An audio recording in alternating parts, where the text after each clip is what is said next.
आदरणीय सर, कृपया आपला कॅमेरा बंद करावा प्लीज. थेटे साहेब, गायकर साहेब, चालू राहू द्या. Good morning. गायकर सर आहे. केलं. Good morning. Good morning.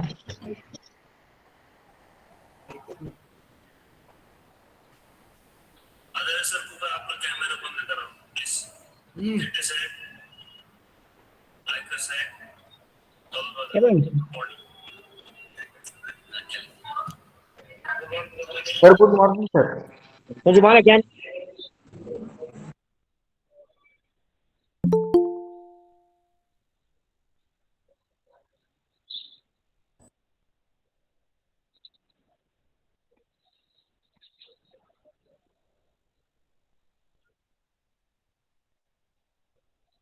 Hello.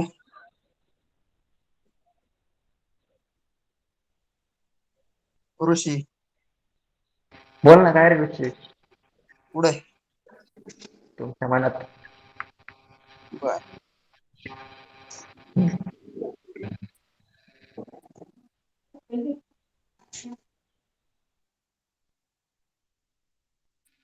Sir Jadhav sir कुठे?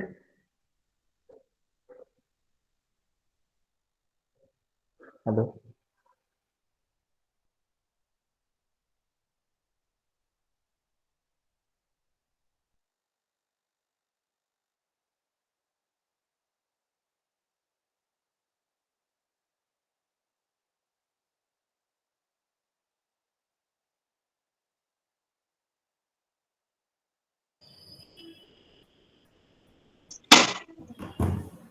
चालवणार सर. सगळ्यांनी आपला कॅमेरा आणि मायक्रोफोन ऑफ करा. ऑफच आहे.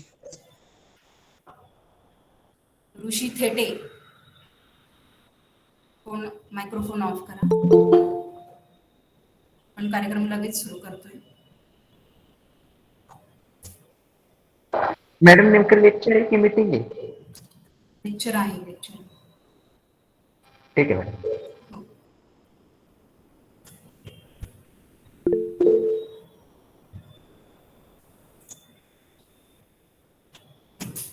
जनकर सरांना कॉल करा ना लगेच join व्हा. मॅडम आपले ऑफलाईन लेक्चर कधीपासून ऑन होतात? हॅलो.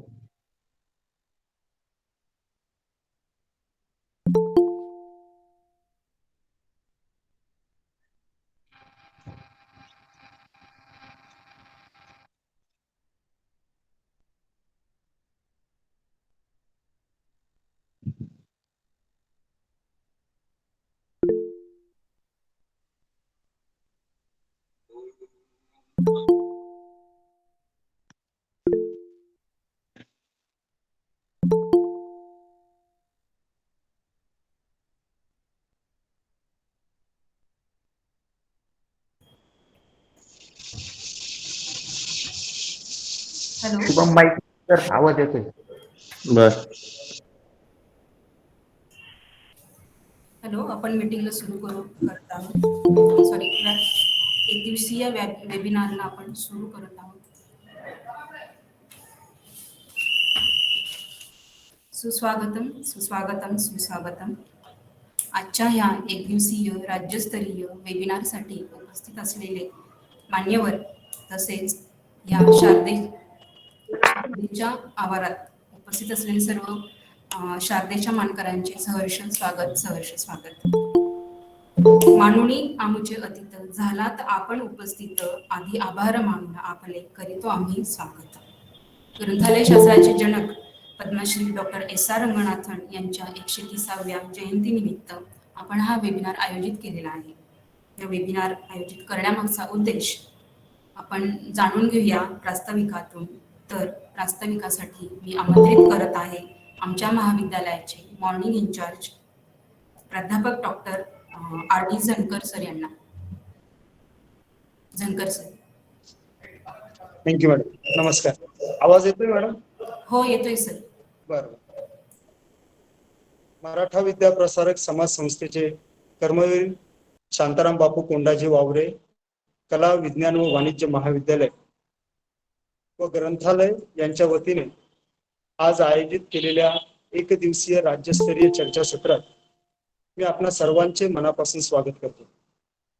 या ठिकाणी आभासी पद्धतीने आपल्या तज्ञ मार्गदर्शक म्हणून लाभलेले आदरणीय प्रोफेसर डॉक्टर R.M. कुंभार सर, आमच्या महाविद्यालयाच्या आदरणीय प्राचार्य doctor J.D. Sonkhaskar madam, IQAC coordinator doctor D.N. Pawar, सर्व विभाग प्रमुख, माझे सर्व सहकारी व ग्रंथपाल आणि ग्रंथालयातील सर्व सहकारी यांचे देखील मी या ठिकाणी सर्वप्रथम हा विषय घेतला त्याबद्दल अभिनंदन करतो व स्वागत करतो.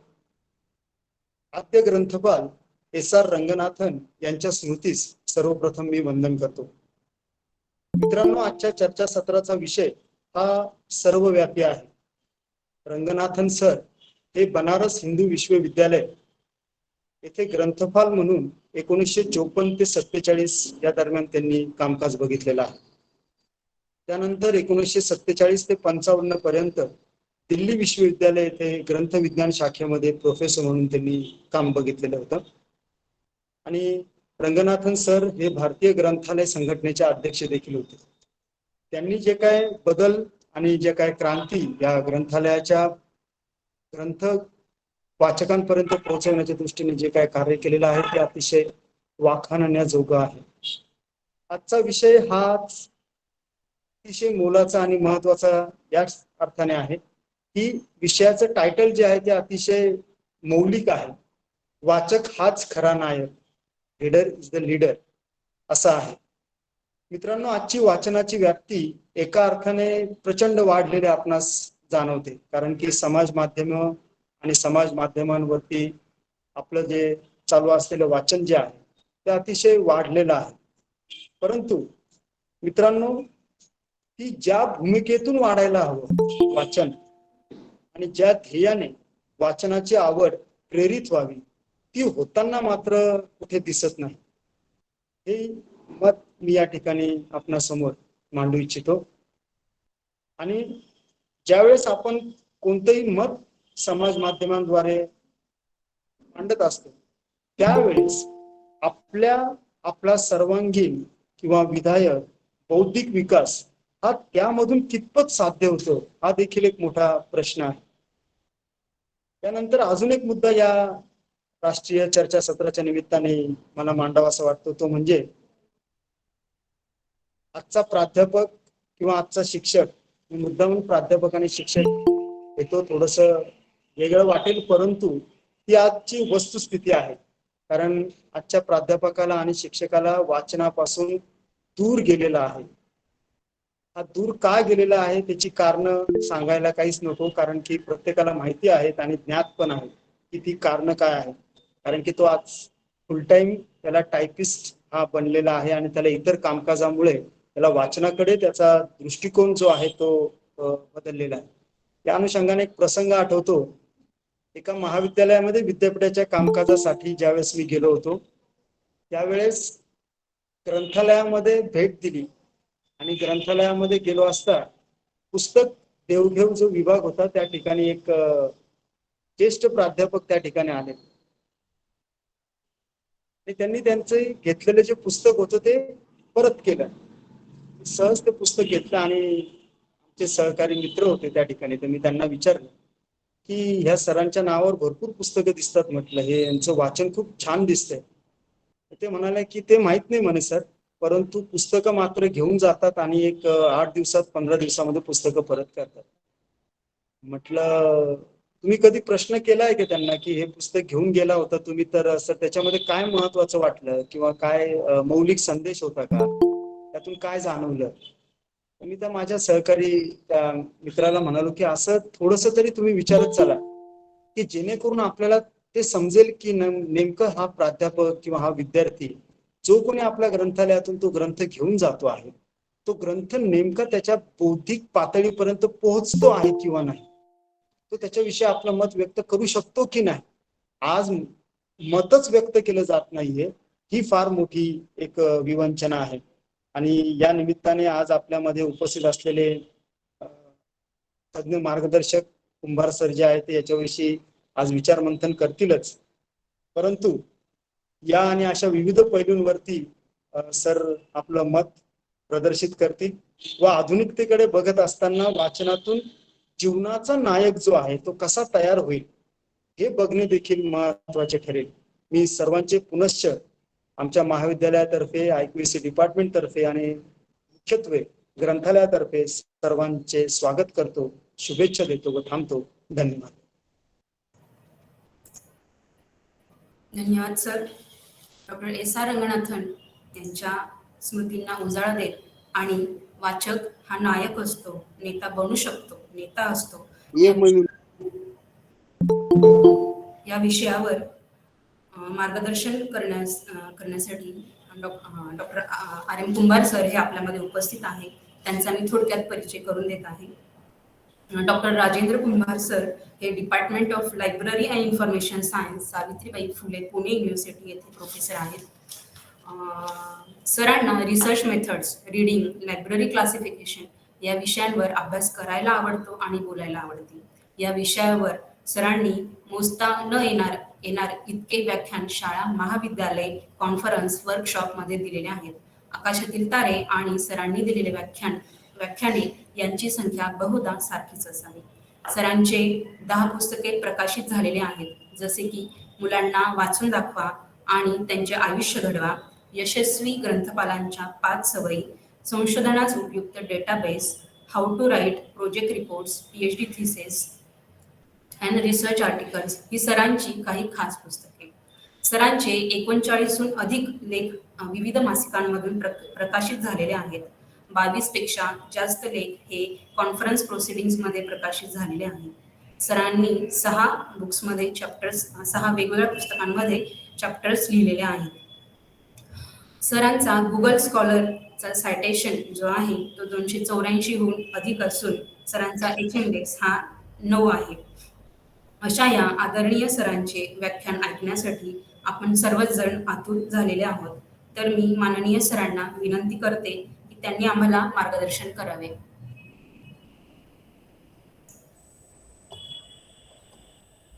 धन्यवाद मॅडम. आवाज येतोय माझा? हो सर, येतो तुमचा आवाज. नाशिकच्या मराठा विद्या प्रसारक संस्थेच्या सिडको येथील ASW science and commerce college या महाविद्यालयातर्फे आयोजित केलेलं हे व्याख्यान महाविद्यालयाच्या प्राचार्या सोनखसकर मॅडम, ज्या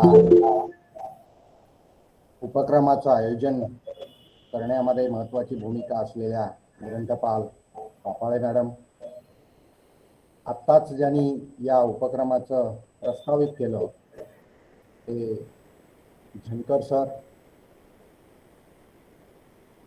महाविद्यालयातली शिक्षक, इतर सपोर्ट स्टाफ, विविध महाविद्यालयातील ग्रंथपाल आणि विद्यार्थी मित्र. आजचं हे जे व्याख्यान ठेवलेलं आहे ते जसं प्रास्ताविकात सांगितलं ते बेसिकली भारतातील ग्रंथालय शास्त्राचे जनक डॉक्टर SR रंगनाथन यांच्या जयंतीनिमित्त हे व्याख्यान ठेवलेलं आहे. डॉक्टर रंगनाथन यांनी खरं तर भारतामध्ये ग्रंथालय शास्त्राचा पाया घातला, त्याला एक शास्त्रशुद्ध अशी बैठक दिली, तात्विक आधार दिला आणि त्याच्यातूनच आज आपल्याला खरं तर समृद्ध झालेली अशी ग्रंथालये बघायला मिळतात आणि खरं तर अतिशय कार्यक्षम असे ग्रंथपालही आपल्याला पाहायला मिळतात. कारण त्यांनी ग्रंथालयांचं ज्या पद्धतीने एक प्रकारे विकास करण्यासाठी मार्गदर्शन केलं, तसंच ग्रंथालय शास्त्राच्या शिक्षणाचीही पायाभरणी खरं तर भारतामध्ये डॉक्टर SR रंगनाथन यांनी केलेली आहे. आणि मला वाटतं अतिशय संयुक्तिक पद्धतीने ग्रंथपाल भारतभर रंगनाथन यांच्या कार्याचा यथोचित गौरव दरवर्षी अतिशय श्रद्धेने त्यांची जयंती साजरी करून करत असतात. मित्रो, झणकर सरांनी खरं तर प्रस्तावकामध्ये अनेक गोष्टी माझ्यासाठी सुलभ करून ठेवलेल्या आहेत. त्यांनी मूळ मुद्द्याला खरं तर हात घातलेला आहे, तो म्हणजे वाचन. आणि ते वाचन खरं तर सर्व स्तरातल्या सर्व नागरिकांच्या वाचनाबद्दल सर म्हणाले, पण प्रामुख्याने विद्यार्थी आणि शिक्षकांच्याही वाचनाबद्दल ते विशेषत्वाने उल्लेख करून गेले. पापाळे मॅडमनी या चर्चासत्राचा जो विषय ठेवलेला आहे तो रीडर इज लीडर अशा पद्धतीचा विषय ठेवलेला आहे. खरं तर अशा प्रकारचं एक कोटेशन आम्ही नेहमी वापरत असतो, ते म्हणजे रीड टू लीड. वाचनातून खरं तर तुम्ही नेतृत्वाचे गुण विकसित करू शकता. नेतृत्व म्हणा, नेता म्हणा, नायक म्हणा, आता तो शब्द खरं वापरला गेला, तो माझ्या खरं आधी डोक्यात आलेला नव्हता. आणि त्याला हिरो पण म्हणता येईल. खरं तर जेव्हा नायक आपण म्हणू शकतो तर हिरो पण म्हणू शकतो. मुद्दा असा आहे की या रीडर इज लीडर या फ्रेज मधले दोन महत्वाचे शब्द, आणि त्याचा खरं तर थोडा विस्तार आणि अर्थ समजून घेतला तर आपल्याला ज्याच्यावर विचारमंथन करायचंय ते विचारमंथन अधिक उपयुक्त ठरेल असं मला वाटतं. मित्रो, मी जेव्हा वाचन या अनुषंगाने बोलतोय आणि पुढे तासभर बोलणार आहे, तेव्हा खरं तर मला वाचन म्हणजे अभ्यास असं म्हणायचं नाही. आपण जेव्हा अभ्यास करत असतो तेव्हाही खरं वाचन करतो. वाचनाच्या माध्यमातून अभ्यास होतो हे अगदी सत्य आहे. आपण तो करतच असतो. That is very right. पण त्याचबरोबर आपल्याला हेही माहिती आहे की केवळ अभ्यासासाठी केलेलं वाचन हे खरं तर तुम्हाला आणि तुमच्या संपूर्ण व्यक्तिमत्वाला समृद्ध करणारं वाचन असतं असं नाहीये. फार तर त्याला आपण असं म्हणू शकतो की ते अत्यावश्यक वाचन आहे, कारण त्याच्याशिवाय आपल्याला परीक्षेमध्ये चांगली उत्तरं लिहिता येत नाही. हे बरोबर आहे आणि ते आवश्यक आहे. म्हणजे ते वाचन अनावश्यक आहे का? मग अभ्यासासाठी वाचायचं नाही का? असं मुळीच नाही. अभ्यासासाठी तर आपण वाचन करायचंच, पण माझं एवढंच म्हणणं आहे की तिथे आपण ते करतोच, कारण ते अंडर कंपल्शन असतं. मग वाचन कशाला म्हणायचं? जो खरं तर आनंदाने अभ्यासा व्यतिरिक्त त्या पुस्तकांचं वाचन करतो ते वाचन, आणि असं वाचन करणारा तो वाचन. मग याला खरं तर इंग्रजीमध्ये खूप चांगली नाव आहे, अविड रीडर असं एक नाव आहे. आणि मग मी जेव्हा त्याचं भाषांतर करण्याचा प्रयत्न करत होतो तेव्हा मला असा एक त्याला पर्यायी शब्द सापडला मराठीमध्ये, तो म्हणजे उत्साही वाचन. उत्साही वाचन, अविड रीडर. आता मुद्दा असा आहे की हे तुम्हाला स्वतःलाच टेस्ट करायचंय, वेदर यू आर अविड रीडर, उत्साही वाचक आहात का. मग कसा असतो हा वाचक? तो स्वतःहून वाचन करतो, विविध प्रकारच्या वाचन साहित्याचं वाचन करतो, आनंदाने वाचन करतो. त्याच्यासाठी त्याच्या मागे लागावं लागत नाही. अशा मानसिकतेतून जो वाचन करतो, स्वयंस्फूर्तीने वाचन करतो, तेव्हा त्याला खरं तर आम्ही वाचन असं म्हणतो. की ज्याचे कदाचित अगदी इमिजिएट असे बेनिफिट जे परीक्षेच्या बाबतीत होतं की तुम्ही तिथे वाचन केलं आणि मग चांगली उत्तरं लिहिली की लगेच मार्क मिळतात. अगदी एवढा इन्स्टंट म्हणजे 2 मिनिट्स मॅगी हे जो जमाना आलेला आहे आता, अगदी त्या पद्धतीचे परिणाम आपल्याला मिळत नसले तरी वाचनाचे अनेक चांगले परिणाम मिळतात. आणि म्हणून वाचनाचा अर्थ विविध प्रकारचं वाचन साहित्य वाचणं, कथा, कादंबऱ्या, नाटक, काव्य, चरित्र, आत्मचरित्र, आणि अर्थातच तुम्ही जे अभ्यासाचं वाचता ते, अशा प्रकारच्या विविधांगी वाचनाला खरं तर वाचन असं म्हणायचंय. आणि त्याच अनुषंगाने आपण बोलणार आहोत.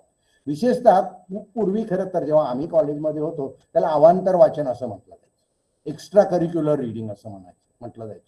पण काय होतंय, अवांतर मध्ये खरं तर एक अशा प्रकारचा विचार आपल्या डोक्यामध्ये इंजेक्ट केला जातो की हे अवांतरच, म्हणजे अवांतर म्हणजे खरं पूरक आहे. खरं तर ते पूरक आहे. ऍक्च्युअली अवांतर म्हणणं तिथे थोडं असंयुक्तिक ठरतं, कारण मग आपल्याला असं वाटतं की तसंही ते कंपल्सरी नाहीये, आवश्यक नाहीये. आणि मग आपण केलं काही न केलं काय, आपण ते ऑप्शनला टाकतो. खरं ऑप्शनला टाकणं ही जी काही संकल्पना एकदा आपल्या मनामध्ये बसलेली आहे तेव्हा आपण सातत्याने असं शोधत असतो की याला काही ऑप्शन आहे का. आणि अनेक ठिकाणी तो विचार संयुक्तिक असला तरी वाचनाच्या बाबतीत तो अतिशय घातक ठरतो. हे ज्याला पर्यायी असलेलं, विकल्प असलेलं असं वाचन नाही, ते कंपल्सरी. पण नेतृत्वाच्या बाबतीत आपल्याला असाच विस्तारित विचार करावा लागेल का. नेतृत्व म्हणजे काय आजच्या व्याख्यानाच्या संदर्भात. नेतृत्व किंवा विशेषतः इंग्रजी मधला जो लीडर हा शब्द वाचल्याबरोबर खरं तर आपल्या समोर राजकीय नेतृत्व येतं. हो, तेही एक प्रकारचं नेतृत्वच असतं, ते चांगलं असतं, त्यालाही आपल्याला खरं तर वाईट म्हणायचं काही कारण नाही.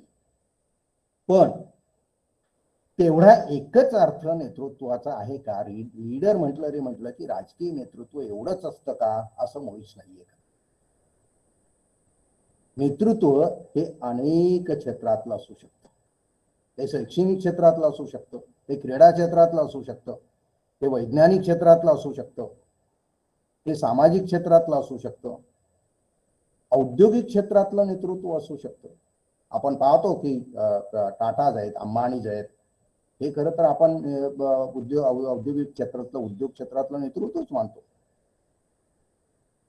याचा अर्थ असा आहे की नेतृत्व म्हणजे त्या क्षेत्रामध्ये नाविन्याचं काम करणारी, त्या क्षेत्रामध्ये पुढारी पण घेऊन, ज्याला टेकिंग लीडरशिप ज्याला म्हणता येईल, इनिशिएटिव्ह घेतात ही लोक. नेतृत्व करतात म्हणजे काय, ते पुढे असतात, सर्वात धोके पत्करण्यात पण पुढे असतात, नवीन गोष्टी आणण्यामध्ये पण ते पुढे असतात. म्हणून त्याला नेता म्हणायचं.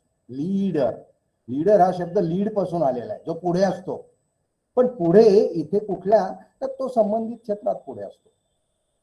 याचा अर्थच असा आहे की जो नेता असतो त्याच्याकडे विविध प्रकारचे गुण असतात.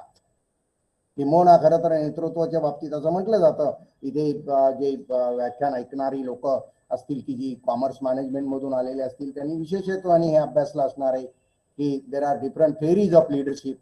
कोणी म्हणतं लिडरशिप इज बॉर्न कॅरेक्टरिस्टिक, कोणी म्हणतं खरं तर लिडरशिप ही शिक्षण प्रशिक्षण आणि निर्माण करता येणारा गुण आहे असं पण म्हटलं जातं. मुद्दा असा आहे की whether somebody is born leader or somebody is created leader, एकदा का तो नेतृत्व गुण असणारी व्यक्ती आहे असं म्हटलं तर त्याच्याकडे काय असतं, तर त्याच्याकडे विशेष म्हणजे संबंधित क्षेत्रातलं तरी अत्यावश्यक तेवढं नॉलेज असतं. Leader is always a knowledgeable person. लक्षात घ्या, तुम्ही कुठल्याही क्षेत्रातली लिडरशिप, अगदी आजच्या काळामध्ये पॉलिटिकल लिडरशिप करण्यासाठी सुद्धा तुमच्याकडं ज्ञान असावंच लागतं. मग ते समाजाबद्दलचं ज्ञान असेल, अर्थशास्त्राचं असेल, समाजाबद्दलचं असेल, शिक्षण क्षेत्रातलं असेल, उद्योग क्षेत्रातलं असेल, ज्ञान असावंच लागतं. आणि मग लिडरशिप ही जर आपण विस्तारित अर्थाने बघितली की ती इतर क्षेत्रातली असेल, कोणाला तरी शैक्षणिक क्षेत्रात लिडरशिप करायची, कृषी क्षेत्रात लिडरशिप करायची, तर मला असं वाटतं की तिथं नेतृत्व करण्यासाठी, तिथं नायकत्व दर्शवण्यासाठी तुम्हाला ज्ञान आवश्यकच असतं. म्हणून leader is a one who has knowledge, ideally speaking, of more than one fields, more than one subject, more than one discipline. That is good. त्याचबरोबर लिडरशिपकडे आणखीन एक वैशिष्ट्य असतं, गुण असतो, तो म्हणजे त्यांच्याकडे खूप चांगलं संभाषण कौशल्य असतं, ओरॅटरी असते. त्यांना खूप चांगलं बोलता येतं. मित्रो, मला माहिती आहे की याच्यामध्ये जे विद्यार्थी वर्ग उपस्थित असतील त्यांनी पार्लमेंट मधली काही डिबेट्स ऐकावी, नसती ऐकली तर आवर्जून ऐकावी. त्यातल्या पार्लमेंट मधल्या, असेंब्ली मधल्या काही लोकांची जी भाषणं असतात ती तुम्हाला मंत्रमुग्ध करतात, ती तुम्हाला विचार करायला प्रवृत्त करतात. दे मेक यू थिंक, अरे हे असं आहे का, आणि ते असं मांडू शकतात. त्याचं कारण केवळ ज्ञान नाही तर ज्ञानाबरोबर त्यांच्याकडे संभाषण कौशल्य आहे. आणि मग हे संभाषण कौशल्य कशातून येतं, हे बेसिकली मोठ्या प्रमाणावर वाचन केल्याने येतं. आणि त्याचबरोबर खरं तर तुमच्याकडे वाचन केल्यामुळे व्होकॅब्युलरी येते. हा खूप मोठा खरं तर फायदा आहे. शब्द सामर्थ्य म्हणजे वाचनातून काय मोठ्या प्रमाणावर मिळतं, कदाचित काही प्रमाणात मी या संकल्पनेचं रिपिटेशन करेल. काय मिळतं तर तुम्हाला शब्द सामर्थ्य मिळतं. मित्रो, खरं तर शब्दांमुळे आपलं व्यक्तिमत्व खूप विकसित होतं. शब्दांमुळे तुम्ही वेगळे आहात, तुमचं वेगळेपण हे लोकांना जाणवतं. तुकाराम महाराजांनी तर असं म्हटलेलं आहे की आम्हा घरी धन शब्दांचीच रत्ने. काय धन आहे सर्वसामान्य माणसांच्याकडे, ज्यांना खरं तर कुठेतरी नेतृत्व दर्शवायचंय, काहीतरी इनिशिएटिव्ह घेऊन करायचंय, तर तुमच्याकडे शब्दांचं धन असायला पाहिजे. ते वाचनातून येतं. लीडरकडे ते असतं. आपण लीडरची वैशिष्ट्य बघतोय, त्यांचं संभाषण चातुर्य असतं. मग बघा, तुम्ही म्हणाल खरं तर लीडर होण्यासाठी संभाषण चातुर्य आणि संभाषण कौशल्य असलं पाहिजे असं एका मुळीच नाहीये. तुम्ही इव्हन आपापसात जेव्हा बोलता मित्र मित्र म्हणून, एखाद्या डिबेटिंग कॉम्पिटिशन मध्ये, एखाद्या चर्चासत्रामध्ये, वर्गामध्ये एखादा मुद्दा मांडायचा आहे तुम्हाला, आणि उद्या तुम्ही टीचर होणार आहात तेव्हाही काहीतरी मांडायचंय, या सगळ्यांसाठी खरं तर तुमच्याकडे खूप चांगलं शब्द सामर्थ्य असलं पाहिजे. ते वाचनातून येतं. हे नेतृत्वाकडे असतं. नेतृत्वाकडे समस्या निवारणाची, समस्या दूर करण्याची पण क्षमता असते. हो, they are always problem solvers. म्हणून तर जेव्हा जेव्हा एखाद्याला समस्या येते तेव्हा आपण नेतृत्वाकडे जातो, त्यांना समस्या विदित करतो, त्यांना सांगतो, आणि मग ते म्हणतात हो असं आहे का, मग याच्यावर हे 2-3 पर्याय आहेत आणि त्यातला हा उत्तम आहे, लुक ॲट इट, हे सॉल्व प्रॉब्लेम्स. आणि म्हणून कुठल्याही क्षेत्रातल्या ज्या व्यक्ती म्हणजे ॲथलीट असतात त्या नेहमी समस्यांवर त्यांच्याकडे समाधान असतंच असतं. समस्येचं विश्लेषण पण त्यांना सहज करता येतं. त्यांना त्या समस्येचा जो क्रूक्स ऑफ द मॅटर म्हणतो, खरोखर काय समस्या आहे हे खूप लवकर समजतं. मानवी मनाचा हा नेतृत्वाला खूप जवळून अभ्यास असतो. म्हणून नेतृत्वाचा आणखीन एक गुण काय आहे, त्यांना माणसं चटकन ओळखता येतात. हो, आपल्यापेक्षा म्हणजे जे नेते लोक आपण म्हणतो, मग ते पुन्हा कुठल्याही क्षेत्रातले असू द्या, they are always in a position to understand the human psychology. भावभावनांचा अभ्यास ज्याला आपण म्हणतो, लोकांना समजून घेणं जो म्हणतो, माणसं समजणं जो म्हणतो, हे खरं तर नेतृत्वाचाच गुण असतो. त्याच्याशिवाय खरं तर नाविन्यता, ज्याला आपण इनोव्हेशन म्हणतो, हो, अनेक क्षेत्रामध्ये ज्या ज्या नवीन गोष्टी येतात त्या आणण्याचं श्रेय ते नेहमीच त्या त्या क्षेत्रातल्या नेतृत्वाला जातं. आपण ज्यांची जयंती आज आपण साजरी करतोय ते डॉक्टर एस.आर. रंगनाथन यांनाही खरं तर ग्रंथालयातलं नेतृत्वच म्हटलं जातं. निर्विवाद नेतृत्व आहे खरं तर ते, आणि त्यांनी किती इनोव्हेटिव्ह गोष्टी आणल्या. त्यांनीच खरं तर आपल्याला कमीत कमी 2 डझन आणि जगभराला अशा नवनवीन गोष्टींची खरं तर देणगी दिलेली आहे. मग उद्योग क्षेत्रात तेच आहे, how A particular industry sustain, उद्योग कसा टिकून राहतो. हो मग माईक बंद कर ना, आवाज नाही येते. माईक बंद कर, माईक बंद कर. तू म्यूट कर. दे कीप इनोव्हेटिंग, हे नवीन म्यूट कर. गोष्टी आणत राहतात. अरे तू म्यूट कर. उद्योग आणि व्यक्ती माहिती असतील की ज्या सातत्याने अरे मग कर ना. झालेल्या आहेत, तू म्यूट करणार की ते सतत नाविन्यकरण करत राहिलेले आहेत. सृजनशीलता हा नेतृत्वाचा गुण असतो, ज्याला क्रिएटिव्हिटी आपण म्हणतो. ती खरं जातो का रे? याच्याशिवाय खरं तर नेतृत्वाकडे काय काय असतं, तर आत्मविश्वास असतो, आता ना कॉन्फिडन्स. सर एक मिनिट सर. ओम श्रीवास्तव आणि ऋषी दोघांनी आपले माईक बंद करायचे. Sorry sir. मी कॉन्फिडन्स बद्दल सांगत होतो की नेतृत्वाचा हा पण एक गुण असतो की त्यांच्यामध्ये एक कॉन्फिडन्स असतो. मग तो समस्या निवारणासाठी असो, तो एखादी गोष्ट नाविन्यपूर्ण प्रीतीने करण्याचा असो, काहीही करायचं म्हणलं की yes we can do it, हे नेतृत्वाचा गुण असतो. ठामपणा असतो. They are very firm, they are very assertive. हो, आपल्याला असंच करायचंय, हे पण नेतृत्वाचा गुण असतो. आणि सगळ्यात महत्वाचं म्हणजे भविष्यवेध घेता येतो त्यांना. कदाचित त्यांना हे चटकन कळतं की पुढच्या 2, 5, 10, 20 वर्षात काय होणार आहे. मित्रहो, ही सगळीच नेतृत्वाचे गुण असणाऱ्या व्यक्तीची लक्षणं आहेत. मग तुम्ही म्हणाल याच्यात राजकारण नाहीये, कुठेच नाहीये. हे सर्वच गुण खरं तर तुम्हालाही अपेक्षित आहे, ते तुमच्यामध्ये असणं अपेक्षित आहे. युनेस्कोने काही वर्षापूर्वी खरं तर 10 जीवन कौशल्य सांगितलेले. या 10 जीवन कौशल्य जे आतापर्यंत मी नेतृत्वाचे गुण सांगितलो, तेच तर खरं तर जीवन कौशल्य आहे असं युनेस्को म्हणतो. म्हणजे समस्या निवारण्याचं कौशल्य हे जीवन कौशल्य, संभाषणाचं कौशल्य हे जीवन कौशल्य आहे. मुद्दा असा आहे की आपल्याला यशस्वीपणे जगायचं असेल, आपल्याला मजेत जगायचं असेल, आपल्याला सतत समाजाला काहीतरी कॉन्ट्रीब्यूट करून जगायचं असेल, तर ही जीवन कौशल्य असायला पाहिजे.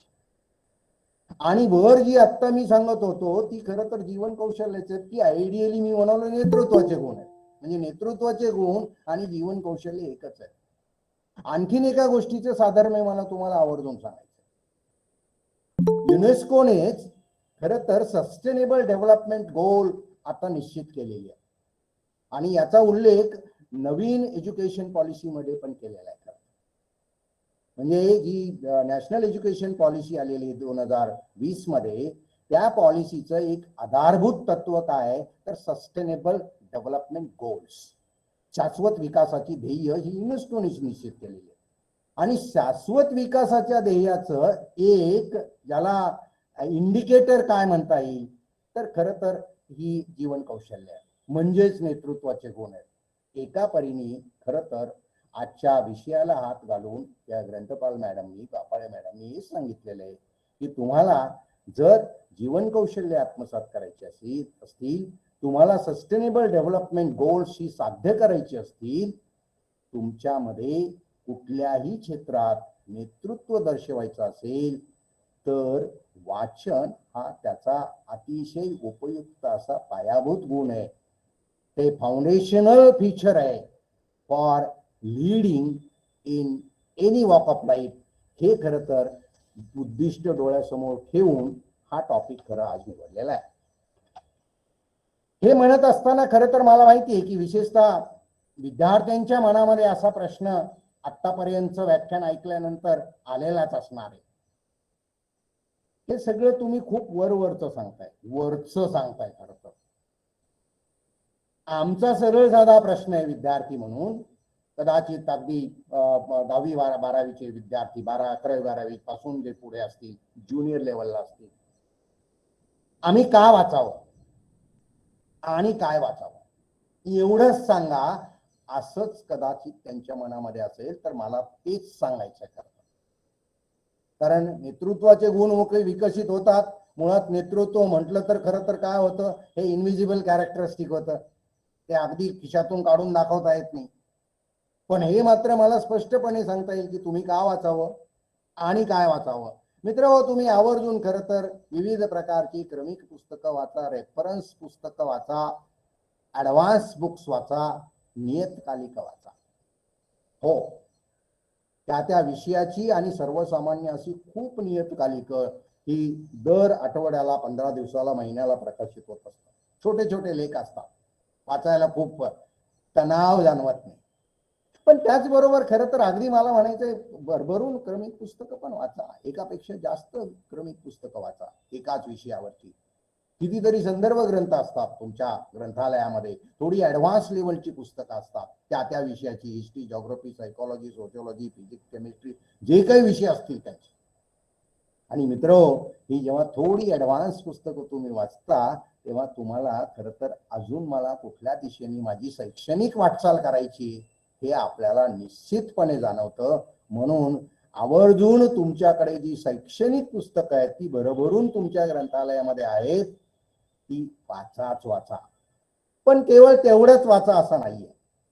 हे एवढं जेव्हा तुम्ही खरं तर वाचता, विशेषतः क्रमिक पुस्तकं, त्याच्यातून तुमच्या विषयाचं तज्ञत्व येतं.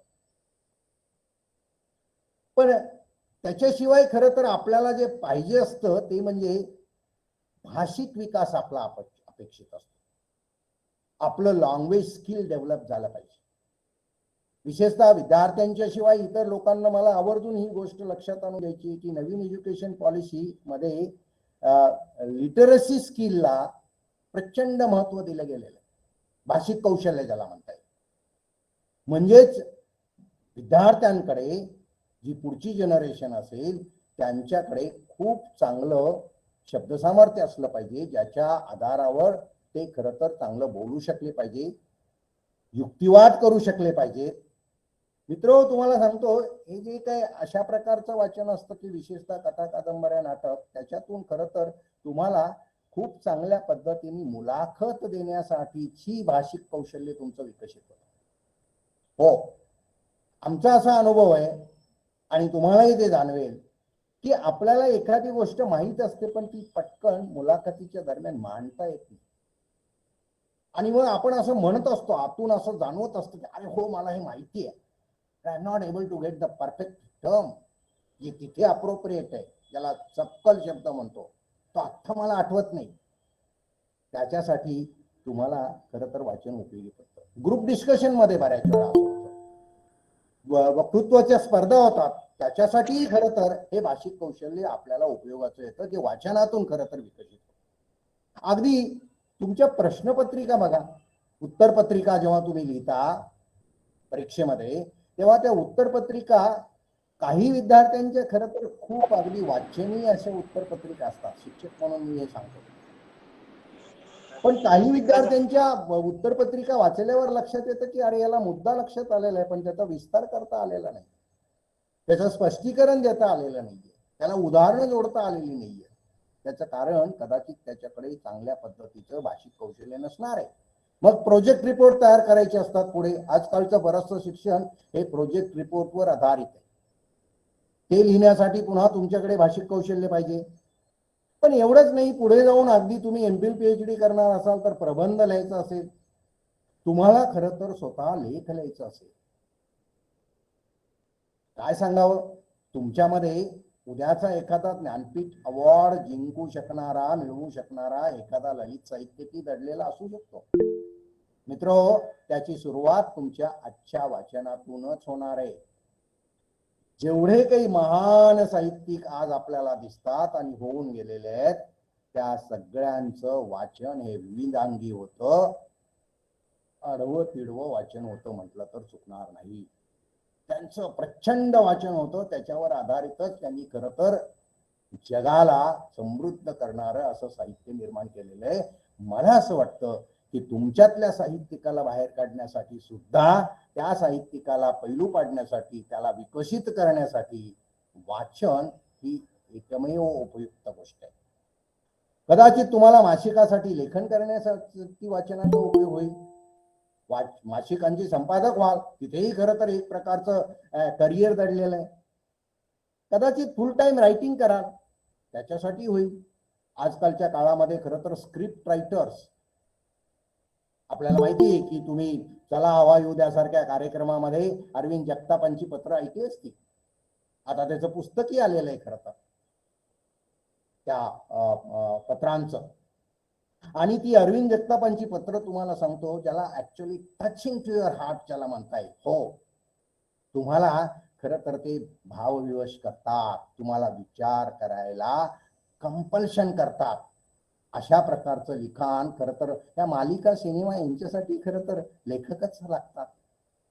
मला हे सगळं या निमित्ताने सांगायचंय की का वाचावं, त्याचं उत्तर हे की तुमच्यातल्या लेखक विकसित करण्यासाठी. मग तो लेखक उत्तरपत्रिकाचा लेखक असू द्या, किंवा मालिकांसाठी लेखन करणारा असू द्या, किंवा कथा कादंबऱ्या लिहिणारा लेखक असू द्या, कुठल्याही प्रकारच्या लेखकाचा विकास करायचा असेल तुमच्या आपल्या व्यक्तिमत्वामध्ये, तर वाचन हीच अतिशय उपयुक्त गोष्ट आहे. खरं तर टेक्निकल रायटिंग, कॉपी रायटिंग ही खरं तर ही औद्योगिक क्षेत्रातली, आजच्या IT क्षेत्रातली खूप उपयुक्त अशी करिअर्स आहेत, ते जॉब्स आहेत खरं त्याच्यामध्ये. तिथेही आपल्याला याच्याशिवाय खरं तर वाचन का करावं याचं उत्तर मी आणखीन एका कारणासाठी देईन, ते म्हणजे तुमचं इंग्रजी सुधारण्यासाठी.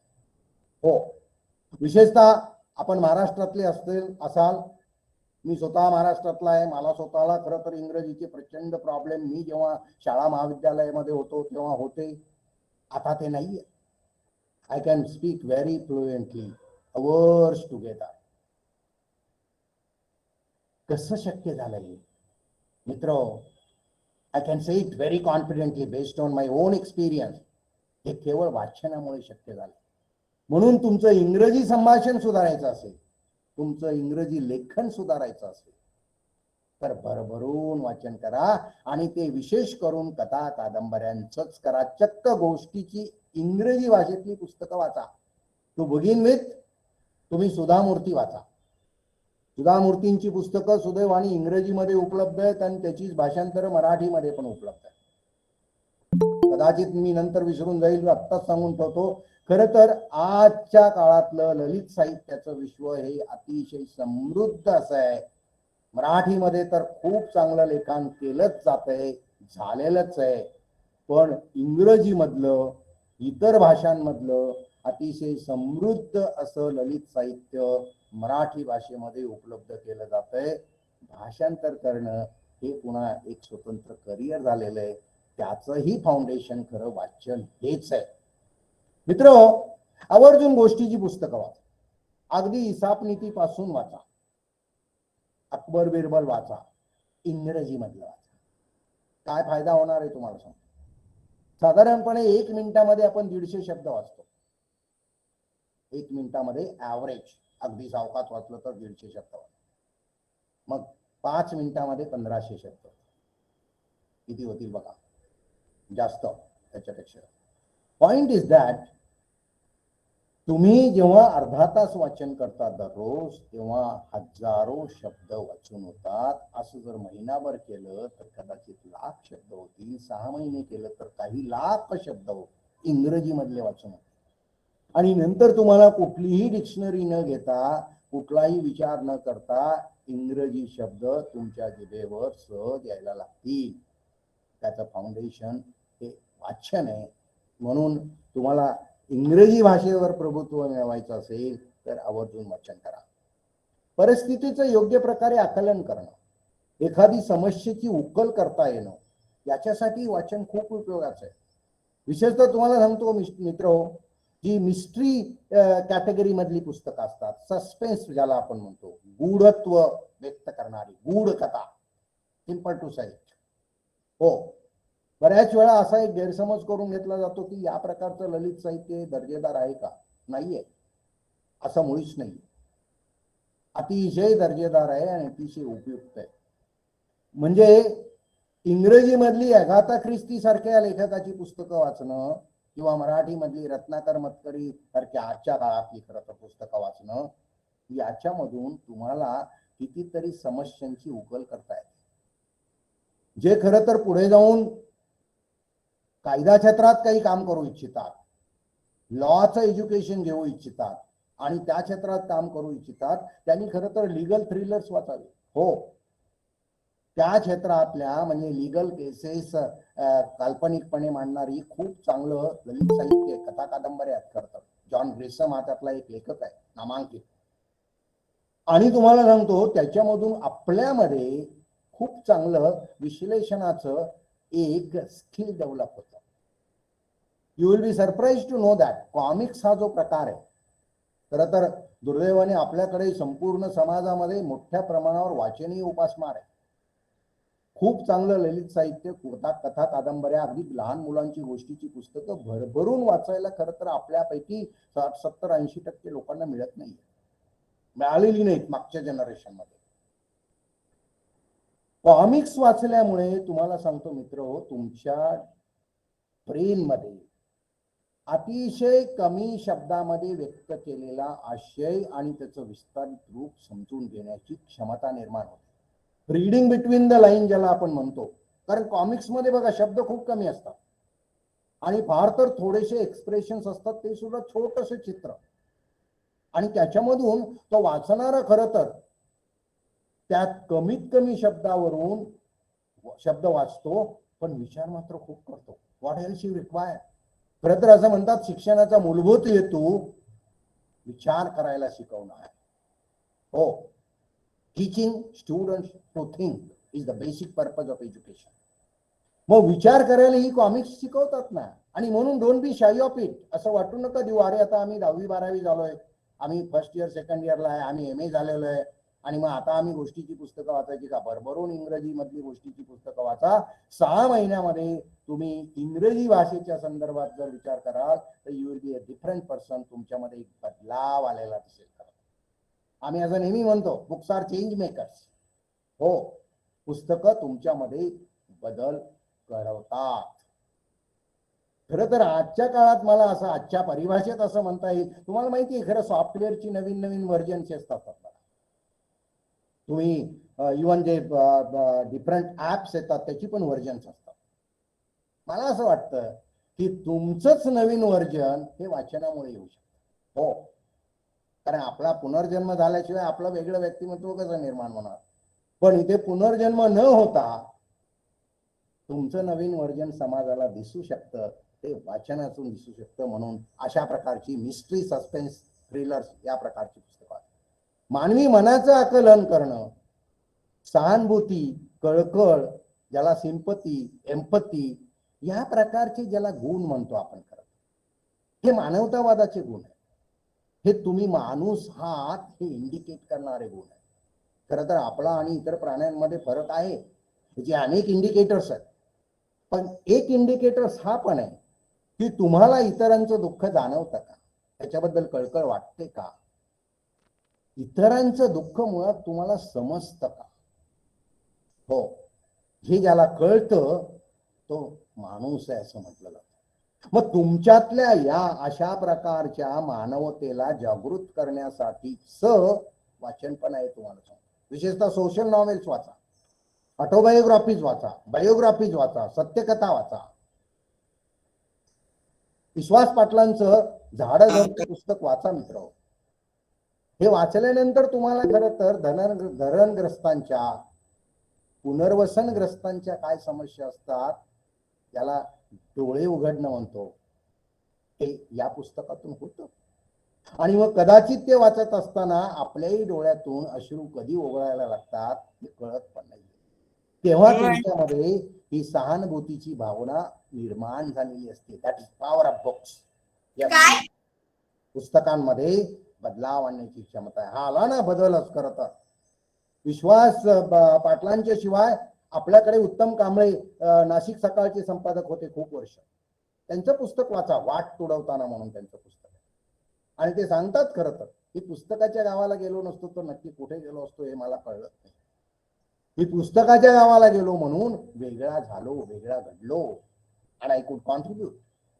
हे वाट तुडवताना हे त्यांच्या आई हे जे व्यक्तिमत्व आहे आपलं अतिशय प्रेमाचं जिव्हाळ्याचं जो नातं आहे तिला खरंच समजून घ्यायचं असलं तर तुम्ही मुक्काम पोस्ट आई हे पुस्तक वाचा. खरं तर आनंद यादव वाचा. तुम्हाला कळेल की खरं तर जेव्हा आपण समाजामध्ये जगत असतो तेव्हा किती विविध प्रकारची व्यक्तिमत्व आणि त्यांची समस्या आपल्या डोळ्यासमोर येतात. मला असं वाटतं की अशा प्रकारची भावभावना तुमच्यामध्ये विकसित करण्यासाठी वाचन करायला पाहिजे. कष्टाला पर्याय नाही हे कशामधून कळतं? हो, आपले आई वडील खरं सातत्याने हे सांगत असतात. पण खरं तर असं आहे की आपल्या मेंदूला त्याच्या काहीतरी एखादं ज्याला पुरावा मिळत नाही तोपर्यंत आपला मेंदू सहजासहजी गोष्टी मानत नाही. मग तुम्ही एक होता कारवार वाचा. आणि एक होता कारवार हे पुस्तक जे विना गवाणकरांनी लिहिलेलं आहे हे वाचल्यानंतर आपल्याला कळतं की अरे कष्ट हे करायलाच पाहिजे आणि कष्टाचं फळ मिळतंच मिळतं. कारवार तुम्हाला हे शिकवतो मित्र हो, तुमच्याकडे जे काय आहे त्याला कमी समजू नका. जे आहे त्याला संपत्ती समजा आणि पुढची वाटचाल करा. कारवारच्या पुस्तकाच्या मागच्या कव्हरवर असं लिहिलेलं आहे, start where you are with what you have. जिथे आहात जसे आहात तिथून सुरुवात करा, कशाची तरी सुरुवात करा. Look at it, is giving you a clue. Don't stop. थांबला तो संपला. कारवार म्हणतो जिथे आहात जसे आहात सुरू करा. विथ व्हॉट यू हॅव, तुमच्याकडे जे काय आहे त्याने सुरुवात करा. एक प्रकारे ते सांगतात की स्टार्टअप करा, एखादी छोटी मोठी नोकरी करा, अभ्यास सुरू करा. मग माझ्याकडे पुस्तकं नाहीत, वही वाचा. Look at it, start where you are. म्हणजे जीवनाचा किती मौलिक संदेश खरं तर या कारवारच्या पुस्तकामधून आपल्याला मिळतो. अब्दुल कलामांची पुस्तकं वाचा, आपले माजी राष्ट्रपती. त्यांचं चरित्र आहे, आत्मचरित्र आहे. अग्निपंख सारखं पुस्तक आहे. त्याच्यातूनही खरं तर आपल्याला किती ऊर्जा मिळते कार्य करण्यासाठी. मन में है विश्वास, Vishwas Nangare Patil, IPS officer from Maharashtra. म्हणजे ज्यांना ज्यांना खरं तर आपल्या खडतर जीवनाची जाणीव आहे पण जे कुठेतरी एक प्रकारे नैराश्य आलेलं आहे, अरे आता काय, मी प्रयत्न करतोय यश मिळत नाही. आणि मग विश्वास नांगरे पाटील त्यांच्या त्या पुस्तकाच्या टायटल मध्येच म्हणतात मन में है विश्वास. हो, एकदा तुमच्या मनामध्ये जर विश्वास निर्माण झाला तर खरं तर तुम्ही काहीही जिंकू शकता, कशावरही मात करू शकता. मला वाटतं ही पुस्तकं तुमच्यामध्ये प्रचंड धैर्य, आत्मविश्वास निर्माण करतात. आत्महत्यासारखे जे विचार असतात ते घातकच असतात, ते आई वडील आणि समाजाला नुकसानकारक असतात. आणि ही पुस्तकं तुम्हाला खरं तर असा विचार तुमच्या मनाच्या आसपास सुद्धा फिरकू देत नाहीये. ते चेंज युअर थॉट्स, ते put you on a leadership road. हो, संकट आहेत पण संकटावर मात करण्याची क्षमता पण माझ्यामध्ये आहे. मला वाटतं त्याच्यासाठी अशा प्रकारची पुस्तकं वाचायला पाहिजे. जीवन समजून घ्यायचंय. खरं तर असा प्रश्न विचारला जातो, कोहम, मी कोण आहे, का जगतोय, का जगतोय याचं उत्तर खरं तर पुस्तकांमधून मिळतं. मित्र, एक पुस्तक आहे अर्थाच्या शोधात म्हणून. हे एका सायकोलॉजिस्टनी लिहिलेलं पुस्तक आहे. आणि हा सायकोलॉजिस्ट खरं तर जर्मन छळछावण्यामध्ये घेऊन गेलेला होता. पोलंड मधला होता मूळतः. आणि दुसऱ्या महायुद्धाच्या काळात जेव्हा जर्मनीमध्ये खूप छळछावण्या, कॉन्सन्ट्रेशन कॅम्प्स ज्याला म्हणतात, जिथं खरं तर गॅस चेंबर मध्ये मारून असतात. आणि तो या पुस्तकामध्ये लिहितोय अर्थाच्या शोधात, इन सर्च ऑफ मिनिंग. ज्याला ज्याला खरं तर का जगायचं हे कळलं की मग तो जगतो आणि यशस्वीपणे जगतो. तुम्हाला नाही का वाटत मित्रो, अशी पुस्तकं वाचलीच पाहिजे, वाचायलाच पाहिजे. खरं तर भविष्याचा वेध घेणारी कितीतरी पुस्तकं आहेत. अगदी रिसेंटली नंदा खरे नावाच्या लेखकाचं खरं तर निधन झालं मागच्या 15 दिवस महिनाभरामध्ये. त्यांची उद्या नावाची कादंबरी वाचा तुम्ही. आणि ते हेच लिहितात की उद्याचं विश्व कसं असणार आहे, हा भविष्यवेध आहे. पण अगदी तशाच प्रकारचा लेख 1984 नावाच्या पुस्तकामध्ये जॉर्ज ओरवेलने घेतलेला आहे. याचंही मराठी भाषांतर पण उपलब्ध आहे, इंग्रजी तर आहेच. जॉर्ज ओरवेलनी या नावाचं पुस्तक लिहिलेलं आहे 1984, आणि ते ऍक्च्युअली 1948 मध्ये लिहिलं होतं. म्हणजे 48 मध्ये लिहित असताना तो लेखक म्हणतो 1984 मध्ये काय स्थिती असेल. तुम्हाला नाही का वाटत खरं तर आपल्याला नेहमीच खरं तर भविष्याबद्दल उत्सुकता राहिलेली आहे. Human being have always have attraction for the future. आणि मला असं वाटतं ही पुस्तकं तुमचा आणखीन एक अनुषंग विकसित करणारी. मित्र, याच्याशिवाय कितीतरी पुस्तकं अशी आहेत की जी आता खरं तर सक्सेस लिटरेचर म्हणून पुढे आलेली आहे. त्याला सक्सेस लिटरेचर म्हणतात, त्याला सेल्फ हेल्प बुक्स म्हणतात, स्वयंमदत. तुम्ही स्वतःला मदत करायची. मग अशी कुठली पुस्तकं आहेत की जी खरं तर तुम्हाला तुमच्या व्यक्तिमत्वामध्ये ताबडतोब बदल करून आणतात. एक पुस्तक आहे रॉबिन शर्माचं 5 AM क्लब म्हणून. वाचा. सगळ्या तरुणांनी हे खरं तर पुस्तक वाचलं पाहिजे. माझं तर म्हणणं आहे, ज्यांना कोणाला असं वाटतं की काय केव्हाही उठलं केव्हाही केलं तरी जीवन चालणार आहे, त्यांनी वाचावंच. 5 AM क्लब मध्ये रॉबिन शर्मा म्हणतात, तुम्हाला जर काहीतरी एक्स्ट्रा मिळवायचं असेल, डबल मिळवायचं असेल, तर तुम्हाला 3 पट तुमची मानसिक गुंतवणूक त्याच्यात करायला पाहिजे. Double your effect, you have to triple your investment. पण मुळात 5 AM क्लबचं साधं तत्व आहे 5 वाजता उठा. 5 AM क्लब, अर्ली मॉर्निंग तुम्ही उठा. आणि ते म्हणतात प्रत्येकाला जो 7 वाजता उठतो त्याला 2 तास एक्स्ट्रा मिळतात दररोज. म्हणजे एक प्रकारे खरं तर तुम्हाला 10 वर्षाचं आयुष्य एक्स्ट्रा मिळतं.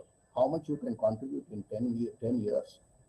मित्रो, तुमच्यातला सगळा आळस दूर होतो and you become a different personality noticeable to the members. जे तुम्हाला ओळखतात ते म्हणतात, अरे याच्यात काहीतरी बदल झालेला आहे.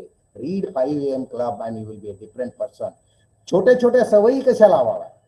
अटॉमिक हॅबिट नावाचं जेम्स क्लिअर नावाच्या लेखकाचं पुस्तक आहे. Atomic habit. अटॉमिक म्हणजे ऑटोमॅटिक. अटॉमिक म्हणजे खरं तर त्याचा दुसरा एक अर्थ त्यांनी ॲटॉमिक दिलेला आहे, म्हणजे सूक्ष्म. छोट्या सवयीमधून तुमच्यामध्ये मोठे बदल येऊ शकतात.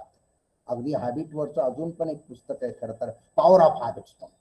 तू म्हणाल खरं तर याचा काय उपयोग आहे. हो मित्र, आपण चांगल्या सवयी लावल्या तर खूप वेगळं व्यक्तिमत्व आपलं होऊ शकतं. त्या सवयींच्या ऍब्सेन्स मध्ये आपण खूप वेगळे असतो. म्हणजे with those habits you are totally different personality. म्हणून ही पुस्तकं हॅबिटवरची, the power of habit Charles दुहिगचं पुस्तक आहे, आणि ॲटॉमिक हॅबिट्सचे जेम्स क्लिअरचं पुस्तक आहे. हे वाचा. खरं तर तुम्हाला कदाचित सगळ्यांना माहितीच असेल की शिव खेरांचं पुस्तक आहे यू कॅन विन. हो, तुम्ही यशस्वी होऊ शकता. Look at the motivation they give. किंवा अगदी तशाच प्रकारचं पुस्तक आहे शिवराज गोरलेंचं मजेत जगावं कसं. खूप छोट्या गोष्टीबद्दल खरं तर शिवराज गोरले तुम्हाला मार्गदर्शन करतात.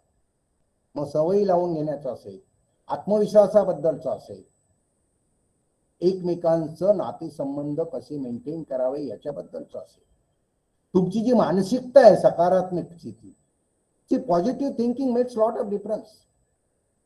हे मी करणारच आहे, हे होणारच आहे, जस्ट हॅविंग दॅट. पण पॉझिटिव्ह थिंकिंगचा तुमच्या हेल्थवर खूप परिणाम होतो खरं तर. हो, म्हणजे तुमचं थिंकिंग आणि हेल्थ याचा खूप जवळचा संबंध आहे. आणि थिंकिंग, हेल्थ अँड सक्सेस याचा खूप जवळचा संबंध आहे. मग मूळ मुद्दा थिंकिंग आहे, विचार.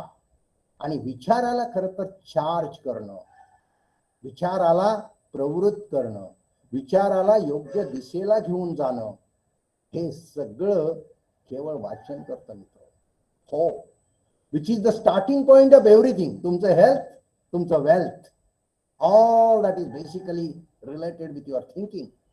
आणि म्हणून या थिंकिंगच्या क्षेत्रामध्ये ही जी काही आता पुस्तकं मी म्हणालो खरं तर जी सेल्फ हेल्प कॅटेगरीची पुस्तकं आहे, सक्सेस लिटरेचरची, ती तुम्हाला अशा अनेक अनुषंगाने मदत करत असतात. तुमच्या सवयी घडवण्यामध्ये मदत करतात, तुमच्यामध्ये सकारात्मकता पॉझिटिव्ह थिंकिंग आणण्यामध्ये मदत करतात, आत्मविश्वास निर्माण करण्यासाठी मदत करतात, तुम्हाला मोटिवेट करतात. It's basically charging.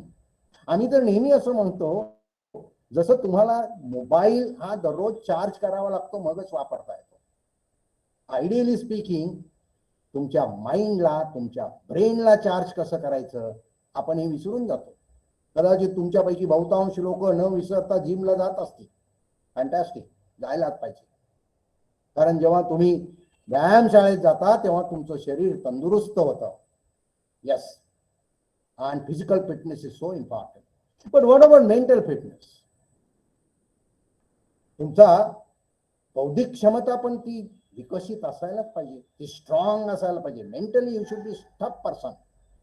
म्हणजे छोट्या छोट्या संकटाला तुम्हाला खरं काहीच होत नाही असं होऊ शकतं. But the point is that तुमच्या ब्रेनला रिचार्ज करणं, ideally speaking, half an our you recharge your mobile every day, half an our you read any motivational literature, any literature, अर्धा तास वाचा आणि तुमचा ब्रेन त्या दिवसासाठी रिचार्ज करा. लक्षात घ्या मित्र, the other side of it, जर तुमचा ब्रेन तुम्ही रिचार्ज करत नसाल तर काय होऊ शकतं? डार्विनच्या सिद्धांतावर आधारित असं म्हटलं जातं, यू यूज इट और यू लूज इट. हे डार्विनने असं सांगितलेलं आहे की जे जे तुम्ही वापरत नाही ते कदाचित नष्ट होत जातं. मग तुमचा ब्रेन तुम्ही वापरलाच नाही तर मग ब्रेन वापरायचं म्हणजे तरी काय? त्याला विचारायला सतत खाद्य द्यावं लागतं. Otherwise your mind becomes empty आणि एम्प्टी माइंड इज डेमिज्ड माइंड असं म्हटलं जातं. हो, तुमच्या मनामध्ये कितीतरी विध्वंसक विचार येऊ शकतात, घातक विचार येऊ शकतात. त्यांना दूर ठेवायचं असेल आणि तुमचा जो मनाचा एक खूप मोठी पॉवर आहे त्याला जर चार्ज करायचं असेल तर मित्र, ही जी काय मोटिवेशनल पुस्तकं आहेत ती खूप आहेत, तुम्हाला सांगतो, प्रचंड आहेत. ती मानसशास्त्रीय संशोधनावर आधारित आहेत, ती सिद्धांतांवर आधारित आहेत आणि म्हणून you can certainly very confidently depend on this. मला खात्री आहे की इथे जे काही विद्यार्थी आता या व्याख्यानामध्ये सहभागी झालेले आहेत त्याच्यामध्ये महिला आवर्जून असणार आहेत, मुली गर्ल स्टुडंट्स असणार आहेत. तुम्ही आवर्जून, उदाहरणार्थ तुम्ही SI डेअर हे पुस्तक वाचा, किरण बेदींचं. त्या महिला IPS ऑफिसर होत्या, त्या जेलर होत्या दिल्लीला, आणि त्यांनी असं काही कार्य करून दाखवलेलं आहे की यस आय डेअर, हो मी हे करू शकते. लोकांची हिंदुताई सप्ताळांचं पुस्तक वाचा, नाच गं घुमा हे खरं तर देसाईंचं पुस्तक वाचा, माधवी देसाईंचं. ही सगळी जी चरित्र आहेत, पण ही एवढीच नाही आहेत. मला आवर्जून सांगायचं विद्यार्थ्यांना की कितीतरी खरं तर वुमेन एम्पॉवर बद्दल आपण बोलतोय. How do you empower yourself? तुम्हाला कसं सक्षम करणार आहात? खूप सोपं आणि सुलभ असं माध्यम आहे ते म्हणजे वाचन करा, इनोव्हेशन करायची. मित्रो, आपल्याला माहिती आहे की आजकालच्या इंजिनिअरिंग आणि मॅनेजमेंटच्या क्लासेसमध्ये इनोव्हेशन, क्रिएटिव्हिटी हे मुद्दाम शिकवलं जातं. हो, पण इनोव्हेशन हे केवळ वर्गात जाऊन शिकल्यामुळे आपल्यामध्ये येतं का? मुळीच नाही. तुम्ही त्याच्यासाठी चरित्र ग्रंथ वाचा, स्टीव्ह जॉबचं चरित्र वाचा. तुम्हाला सांगतो, आपल्याला खरं तर स्टीव्ह जॉब्सनी जी एक प्रकारची दूरदृष्टी त्याच्यामध्ये होती, कुठल्या प्रकारचं रसायन होत आहे, टाटाज वाचलंच पाहिजे आपल्याला. एवढं मोठं समृद्ध विकसित उद्योग विश्व निर्माण केलेलं आहे, त्याचा दबदबा आहे खरं तर, आणि गुणवत्तेसाठी येतो. विशेष म्हणजे I too had a dream, Verghese Kurian, ज्याची खरं तर अमूल हे अमूलची किती प्रॉडक्ट, मला वाटतं आपण प्रत्येक जण अमूलचं एकतरी छोटंसं प्रॉडक्ट रोज खातो.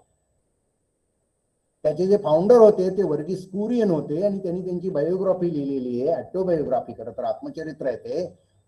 त्या आत्मचरित्राचं नाव आहे I too had a dream, माझंही स्वप्न होतं.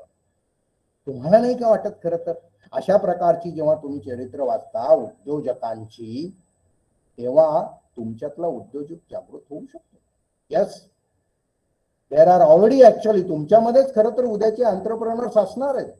नवउद्योजक हे तुमच्यामध्ये स्टार्टअप साठी जाण्यासाठी तुमच्यामध्येच असणार आहे. वाचन तुम्हाला तिकडे घेऊन जाऊ शकतं. खरं तर एखाद्या विषयामध्ये मूलभूत काही जनरल माहिती पाहिजे असेल तर आवर्जून तुम्ही अच्युत गोडबोले वाचा. Look at the person.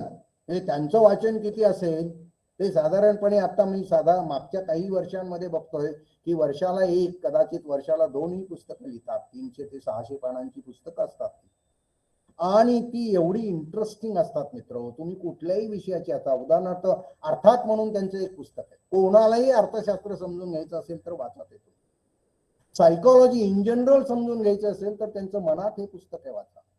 रक्त ज्याला आपण ब्लड म्हणतो ते समजून घ्यायचं असलं तर तुम्ही खरं तर हे त्यांचं या नावाचं पुस्तक आहे. आता अलीकडचं खरं तर आर्टिफिशियल इंटेलिजन्स वरचं त्यांचं पुस्तक आलेलं आहे.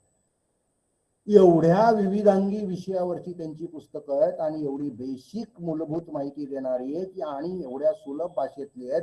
मला खात्री आहे ही पुस्तकं खरं तर वाचताना तुम्ही ती खाली ठेवणारच नाहीयेत. मित्रहो, हे माझं उत्तर होतं काय वाचावं, का वाचावं. कारण मला खात्री आहे हा प्रश्न तुमच्या डोक्यामध्ये असणारच. आणि मला आता खात्री आहे की का वाचावं खरं तर हा प्रश्न आता तुमच्यामध्ये येणार नाही.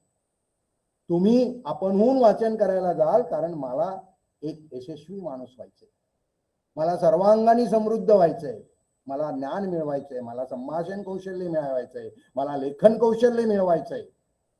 या सगळ्यासाठी मी वाचन करणारच असा एक प्रकारचं डिटर्मिनेशन खरं तर निश्चय या निमित्ताने आपण करूया. मला खात्री आहे तुम्ही कराल आणि अंमलात आणाल. मित्र, तरी सुद्धा एक प्रश्न राहतो की वाचन करण्यासाठीची काही तंत्र आहेत का, कुठून सुरुवात करायची, हा नेहमीच प्रश्न असतो. खूप पुढे जाण्याआधी मला आवर्जून हे सांगायचंय खरं तर पहिला प्रश्नाचं काही प्रमाणात मी उत्तर देण्याचा प्रयत्न केला, काय वाचावं. याचं विस्तारित आणि कॉन्फिडंट असणारं आत्मविश्वास पूर्ण असं उत्तर तुमच्या महाविद्यालयाचे ग्रंथपाल देतात. तुमच्या महाविद्यालयाच्या ग्रंथपालांना वाचन साहित्याची भरपूर माहिती असते. ते वाचन साहित्य तज्ञच असतात. They are experts of reading material. त्यांना अनेक विषयातली विविधांगी वाचन साहित्य माहिती असतं. मग तुम्हाला विषयातलं वाचन साहित्य पाहिजे असेल तर ते त्यांना माहितीच असतं. कथा, कादंबऱ्या, नाटक, काव्य, चरित्र, आत्मचरित्र, सेल्फ हेल्प कॅटेगरीतली ही अनेक पुस्तकं आणि त्याचे कंटेंट त्यांना माहिती असतात. ते आता तुम्हाला वाचन विषयक सल्ला देऊच शकतात, ते देतच असतात. म्हणून काय वाचावं हा प्रश्न आला की चाचपडू नका मित्र. तुम्ही ग्रंथपालांशी मैत्री करा, ग्रंथालयांशी मैत्री करा आणि तिथे गेलात की तुमच्या या समस्येचं अतिशय विश्वासपूर्ण उत्तर तुम्हाला मिळणार आहे. काय वाचावं, तुम्ही तिथेच जाऊन धडक हा प्रश्न विचारा, मला वाचायचंय पण काय वाचावं हे कळत नाही. त्याचं उत्तर तुमचे ग्रंथपाल देण्याला सक्षम आहेत, हे मी अतिशय कॉन्फिडेंटली सांगू शकतो. मित्र, तरी सुद्धा कुठून सुरुवात करायची, तुमच्या आवडत्या विषयावरचं पुस्तक निवडा. कशाही बद्दल, अगदी ग्रामीण भागातले असाल, शेतकरी असाल तर सदानंद देशमुख यांची पुस्तकं वाचा. त्यांचं तहान एक पुस्तक आहे, पाणी प्रश्नावरचं पुस्तक आहे. बारोमास हे शेतकऱ्यांचं जीवन आणि शेतकऱ्यांच्या समस्या याच्यावरचं पुस्तक आहे. वाचाच वाचा. You will be a different person once you read that. पण अशी खूप आहेत. म्हणून सुरुवात कुठून करायची, आवडीच्या विषयाचं पुस्तक, कदाचित छोटं पुस्तक, अतिशय सुलभ भाषेतलं पुस्तक. तुम्ही म्हणाल हे पुढचे आम्हाला काहीच माहित नसतं, ग्रंथपालांची मदत घ्या, तुमच्या या प्रश्नाचं उत्तर नक्की मिळेल. वाचत असताना आवर्जून एका गोष्टीची काळजी घ्या की तुम्हाला डिस्टर्ब करणार नाही अशा ठिकाणी बसा. तुम्ही स्वतःही डिस्टर्ब होणार नाही आणि इतर कोणी डिस्टर्ब करणार नाही. मगाशी खरं तर आपले जे प्रस्तावन करते होते जनकर सरांनी याचा उल्लेख केला त्याच्याकडे. हो, आज आपण खरं तर we are constant state of distraction. आपण लक्ष विचलनाच्या सातत्यपूर्ण स्थितीत आहोत. आपण सतत विचलित होत असतो. साधा मोबाईलचं ते किती प्रकारचे आवाज आहेत. व्हॉट्सअप आलं की एक आवाज येतो आणि मग आपण सगळं तन मन धन विचारून तिकडे लक्ष जातं. म्हणजे अगदी तोंडात घातला जाणारा घास सुद्धा थांबवला जातो आणि आधी काय व्हॉट्सअपवरचा मेसेज आलाय तिथपर्यंत आपण तुम्हाला नाही का वाटत हे विचलित होणं आहे? हे विचलितच होणं आहे. आणि मित्र, जेव्हा आपण विचलित होतो तेव्हा खरं तर आपण अभ्यासासारखं काम हे आनंदाने आणि फायदेशीरपणे करू शकत नाही. जेव्हा तुम्ही सतत डिस्ट्रॅक्टेड असता, तुमचा मेंदू हा खरं तर अनेक ठिकाणी लक्ष देत असेल तर तुम्हाला ज्याच्यावर लक्ष द्यायला पाहिजे ते होऊ शकत नाही. म्हणून आणि आजची जी माध्यमं आहेत, समाज माध्यम, यस, यू मस्ट रिड्यूस, त्याचा वापर कमी करा. 300 वेळा मोबाईल तपासणारे विद्यार्थी आम्हाला माहीत आहेत. तुम्ही सुद्धा कदाचित त्याचा पाठ असाल. काहीच नाही, कदाचित दर 5 मिनिटं झाली आणि अजून काहीच मोबाईल मध्ये वाजलं नाही, याचा अर्थ काही बिघडलंय का म्हणून आपण मोबाईल काढून बघतो.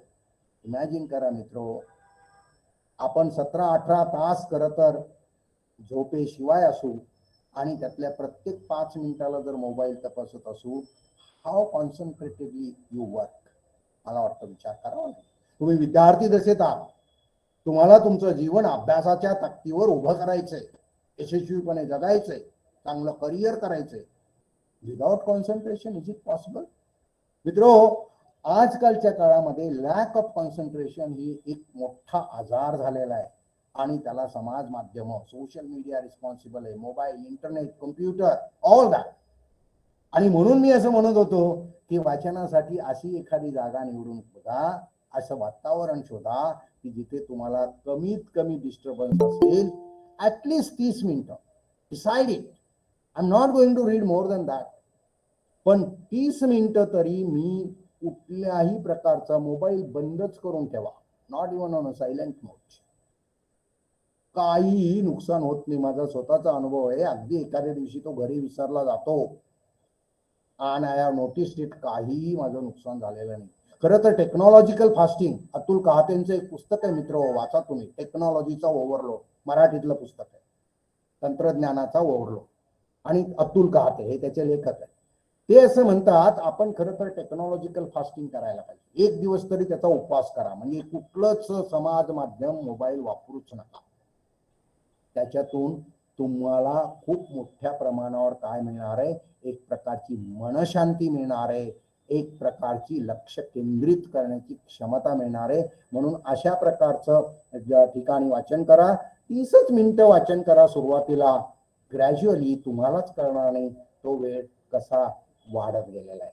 जर तुम्ही नॉन फिक्शन प्रकारचं पुस्तक वाचत असाल तर अनुक्रमणिका बघा आधी. कदाचित तुम्हाला 5 नंबरचा चॅप्टर जास्त इंटरेस्टिंग वाचेल. Read it like that. जर तुम्ही फिक्शन वाचत असाल, म्हणजे कथा कादंबरी वाचत असाल, तर आवर्जून तुम्ही त्याची प्रस्तावना वाचा. कारण प्रस्तावनेमध्ये लेखक खरं तर त्याने ते पुस्तक का लिहिले हे वाचत असतो, लिहित असतो. ते खूप उपयोगी पडतं. खरं तर लेखकावरून मला आठवलं, अनिल अवचट, त्यांचं खरं तर दुर्दैवाने काही दिवसापूर्वी निधन झालं. त्यांची खूप पुस्तकं आहेत. त्यांचं एक पुस्तक हेच आहे खरं तर, माझ्या लिखाणाची गोष्ट. व्हेरी इंटरेस्टिंग बुक, माझ्या लिखाणाची गोष्ट. विशेषतः ज्यांना लेखक व्हायचंय, वाचाच वाचा. म्हणून फिक्शन असेल तर प्रस्तावना वाचायला विसरू नका. इथूनच वाचायला सुरुवात, आणि सावकाश वाचा. काही वेळेस आपण असं बघतो बघा, काही लोक खूप वेगाने वाचतात. खरं स्पीड रिडिंग हा थोडा वादाचा मुद्दा आहे. Yes, it is its own technique, मला त्याच्यामध्ये नाही जायचं. पण सावकाश एवढ्यासाठी वाचा, मेंदूला विचार करायला वेळ तर द्या. Give it some time to think. तुम्हाला काय वाटतं, पळत पळत वाचलं म्हणजे चांगलं वाचलं? अरे जे तुम्ही वाचताय ते डायजेस्ट झालं पाहिजे, त्याच्यावर विचार तर करता यायला पाहिजे. गरज असेल तर शब्दकोश वापरा. इंग्रजी मराठी शब्दकोश जर तुम्ही इंग्रजी वाचत, पण कधी कधी मराठी शब्दांचे सुद्धा अर्थ आपल्याला नाही लागत, असू शकतो नवीन शब्द. बघा शब्दकोश, त्याच्याने तुमचं वाचन हे अर्थपूर्ण होणार आहे, त्याचं आकलन चांगलं होणार आहे. वाचलं समजलं नाही तर उपयोगच नाही, त्याला वाचन म्हणताच येणार नाहीये मला असं वाटतं. गरज पडेल तर मोठ्याने वाचा. दिस इज अनदर टेक्निक. हो, तुम्ही एकटेच रूम मध्ये असाल तेव्हा आपल्याला कळतं की आपण शब्द उच्चारताना अडखळतो का, नाही तर कळतच नाही. कारण आपण वाचताना मग कदाचित जसं गाणं म्हणताना बघा काही लोक करतात, गीत गाताना गाणं म्हणताना मधले शब्द आठवत नाही तेव्हा म्हणून जातो तो मोकळा. अरे पण वाचतानाही तसं होऊ शकतं, पण मोठ्याने वाचत असाल तर तसं होत नाही, तुम्हाला तो उच्चारावाच लागतो. आणि मग वाङ्मय कसा मग उच्चारायचा शब्द, उत्कर्ष, नेतृत्व, उत्कृष्ट, हे शब्द वाचताना सामान्यपणे आपण अडखळतो. ते अडखळतोय का नाही हे टेस्ट करण्यासाठी आवर्जून खरं तर मोठ्याने म्हणा. आणि एक तंत्र आहे ते म्हणजे जेव्हा वाचता आणि तेव्हा काहीतरी प्रश्न पडतो, आयडियली पडायला पाहिजे. तुम्ही वाचन करताय आणि तुम्हाला काहीच वाटत नाही, हे असं का, हे असं का झालं असेल, हे नसायला पाहिजे, असं होऊ शकत नाही, हे असंच असणार आहे, नाही मी मागे वाचलं होतं ते याच्यापेक्षा वेगळं होतं, हे जे काय वाटत असेल आणि ते पुस्तक तुमचं असेल तर पुस्तकाच्या मार्जिन मध्ये क्वेश्चन मार्क करा, एखादा शब्द लिहा, तुमचा विचार मांडून ठेवा. म्हणजे तुमचं रीडिंग हे इंटरॅक्टिव्ह रीडिंग होणार आहे, म्हणजे तुम्ही त्याच्यात इन्व्हॉल्ड आहात हे होतं. मित्र लक्षात घ्या, वाचनाने तुमच्यावर काहीतरी परिणाम व्हायला पाहिजे. तो होत नसेल तर तुम्ही वाचन करत नाही. आणि तो होतो हे दर्शवायचं असेल तर तुमची प्रतिक्रिया आणि तुमचा प्रतिसाद यायला पाहिजे. हो, रिॲक्शन पण पाहिजे, रिस्पॉन्स पण पाहिजे. हे रिस्पॉन्सिव्ह रीडिंग व्हायचं असेल, प्रतिसादात्मक रीडिंग व्हायचं असेल तर तुम्ही तो लिहा ना, म्हणजे तो कळेल. मला असं वाटतं चांगल्या वाचकाच्या हातामध्ये पेन्सिल तरी असायला पाहिजे, पेन तरी असायला पाहिजे. आणि जर समजा लायब्ररीचं पुस्तक असेल तर त्याच्यावर लिहू नका, कारण तो जरा वादाचा मुद्दा आहे. पण मग वहीमध्ये लिहा.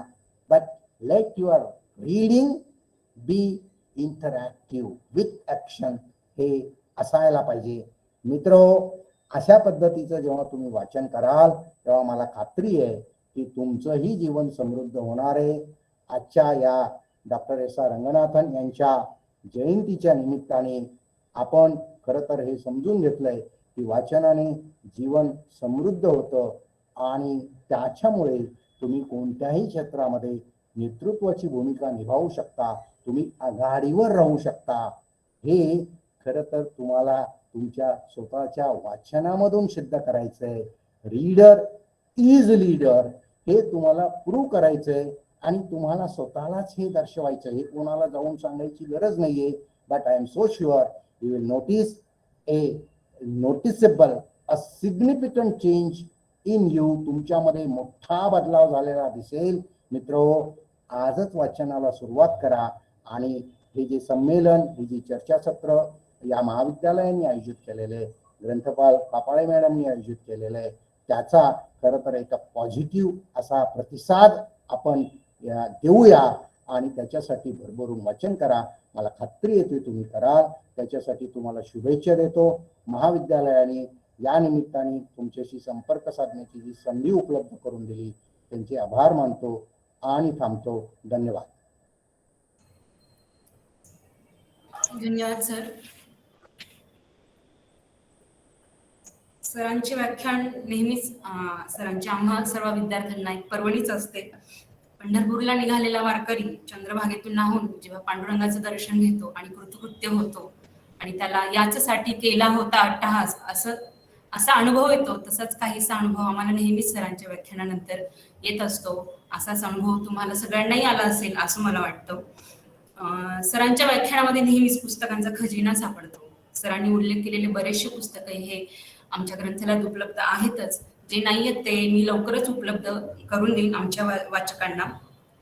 सर जसं म्हणाले की मोबाईल हा रिचार्ज करावा लागतो तेव्हा तो चालतो, तर मला असं वाटतं की आम्हाला सरांचं एक व्याख्यान पुरेसं आहे रिचार्ज होण्यासाठी. ते नेहमीच करून आम्ही रिचार्ज होत असतो. आमच्या महाविद्यालयाच्या प्राचार्य ह्या काही कारणास्तव बाहेर असल्यामुळे ह्या ग्रुपला जॉईन होऊ शकत नाही, वेबिनारला जॉईन होऊ शकत नाही. पण मॅडमांनी सरांचे मनस्वी आभार मानलेले आहेत. नंतर ना आपण वळूयात आभार प्रदर्शनासाठी. मी आभार प्रदर्शनासाठी आमंत्रित करते आहे माझे सहकारी संजय कदम सर यांना. कदम सर. धन्यवाद मॅडम. मराठा विद्यार्थी सुरक्षा समाजाचे कर्मवीर शांताराम बापू कोंडाजी वावरे कला विज्ञान आणि वाणिज्य महाविद्यालय सिडको येथे आज ग्रंथालय विभाग आणि IPSC आयोजित ग्रंथालय शास्त्राचे जनक डॉक्टर एस.आर. रंगनाथन यांच्या जयंती निमित्ताने रीडर इज ए लीडर या विषयावर स्टेट लेवल वेबिनार आयोजित करण्यात आला. वेबिनारचे रिसोर्स पर्सन आदरणीय प्राध्यापक डॉक्टर राजेंद्र कुंभार सर, सावित्रीबाई फुले पुणे विद्यापीठ विभाग यांनी आपला बहुमोल वेळ देऊन आणि बहुमोल मार्गदर्शन केले, त्याबद्दल महाविद्यालय आणि ग्रंथालयाच्या वतीने विशेष आभार व्यक्त करतो. आजच्या वेबिनारच्या अध्यक्षा महाविद्यालयाच्या प्राचार्य आदरणीय डॉक्टर सोनकासकर मॅडम, अशा या आमच्या कार्यक्रमाला नेहमीच प्रोत्साहन आणि प्रेरणा देतात, त्यांचे मी मनापासून आभार व्यक्त करतो. IPSC प्रमुख डॉक्टर DN पवार सरांचे आभार, उपप्राचार्य प्राध्यापक RS पगार सर, वाणिज्य विभाग प्रमुख डॉक्टर सुजाता गडाख मॅडम, कला विभाग प्रमुख राजेंद्र झनकर सर यांचे विशेष आभार. आमच्या ग्रंथालय विभाग प्रमुख प्राध्यापक योगिता फापाळे मॅडम यांचे विशेष आभार. या कार्यक्रमाचे सर्व नियोजन फापाळे मॅडम यांनी केले. तसेच ग्रंथालयाचे सर्व सेवक वृंद, आजच्या कार्यक्रमाचे प्रास्ताविक प्राध्यापक झनकर सरांनी केले, त्यांचेही आभार. महाविद्यालयाचे कार्यकारी अधीक्षक श्री राजाराम गायकर सर, प्राध्यापक, शिक्षकेतर सेवक वृंद आणि महाविद्यालयाचे सर्व विद्यार्थी ज्यांनी ऑनलाईन प्रणालीद्वारे या कार्यक्रमाचा आनंद घेतला, त्यांचेही आभार. आजच्या कार्यक्रमाच्या अध्यक्षा माननीय प्राचार्य श्री सोनकासकर मॅडम यांच्या परवानगीने हा वेबिनार यशस्वीपणे संपन्न झाला असे मी जाहीर करतो. धन्यवाद. Thank you thank you. लेफ्ट करण्यापूर्वी एक सूचना देते. फक्त फीडबॅक फॉर्म हा चॅट बॉक्समध्ये आहे, तो सगळ्यांनी भरावा. तसेच यूट्यूबच्या सुद्धा चॅट बॉक्समध्ये फीडबॅक फॉर्मची लिंक आहे, सगळ्यांनी ती भरावी. सगळ्यांनी 1 मिनिट फक्त कॅमेरा ऑन करा, म्हणजे आम्हाला स्क्रीनशॉट घेता येईल. 1च मिनिट फक्त. कदम सर, स्क्रीनशॉट घ्या तुम्ही.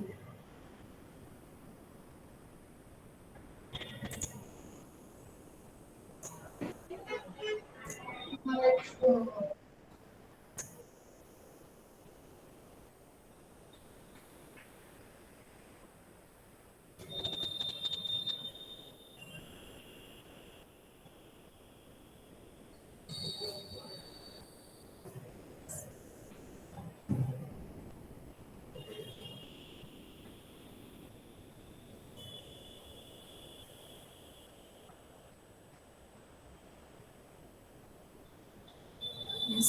झालं सर? Thank you sir.